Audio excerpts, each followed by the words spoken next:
సౌకర్యంగా లేదు. అందు గురించి ప్రతి వార్డు అభివృద్ధి చేయాలి, ప్రతి గల్లీ అభివృద్ధి చేయాలనే ఉద్దేశంతో వచ్చిన ఇన్ని సంవత్సరాలు 5 సంవత్సరాలల్లా మనకు ఎటువంటి న్యాయం కూడా జరగలేదు.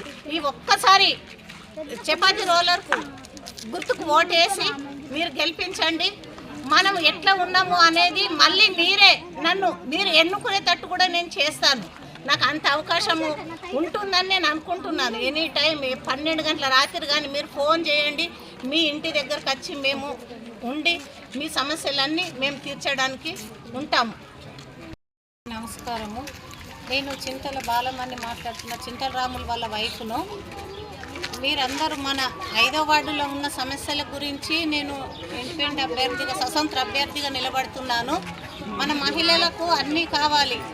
రోడ్లు మంచిగా ఉండాలి, డ్రైనేజీలు బాగుండాలి, దొంగతనాలు అవుతున్నాయి, సీసీ కెమెరాలు ఇవన్నీ చేయించుకోవాలి, మనం అందరం బాగుండాలనే ఉద్దేశంతో నేను స్వతంత్ర అభ్యర్థిగా నిలబడుతున్నాను. 5వ వార్డు ప్రజలందరూ గమనించాలి. మన కష్టము, మన బాధలు మన మధ్యతరగతి వాళ్ళకే తెలుసు, ఇంకా వేరే వాళ్ళకి తెలియదు. ఇవాళ డబ్బు ఉంటుంది, రేపు పోతుంది. కాకపోతే ఏ రాత్రి అయినా కానీ మేము పిలిస్తే పలికి అందుబాటులో మేము ఉంటాము.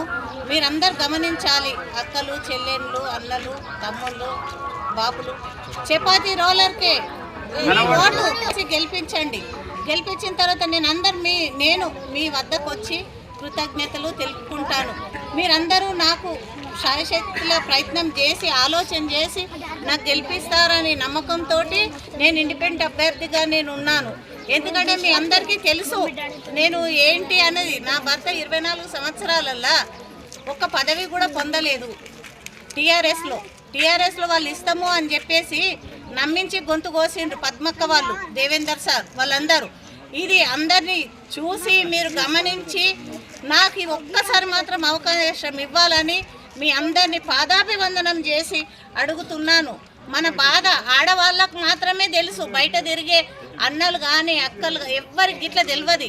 అన్నయ్యలకు, నాన్నలకు, తమ్ముళ్ళకు తెలియదు మన బాధ. నేను ఇంట్లో పూజలు చేసుకునేదాన్ని, నేను బయటకు వచ్చి అందరు ఇంటింటికి తిరిగి వాళ్ళ సమస్యలు తెలుసుకున్నాను. ఎందుకంటే మనం ప్రొద్దున లేస్తాము, మన సార్ వాళ్ళు ఇంట్లో పడుకుంటారు, మనం మబ్బులో లేసి బయటకు వచ్చి వాకిళ్ళు చిమ్ముకొని ముగ్గులేసి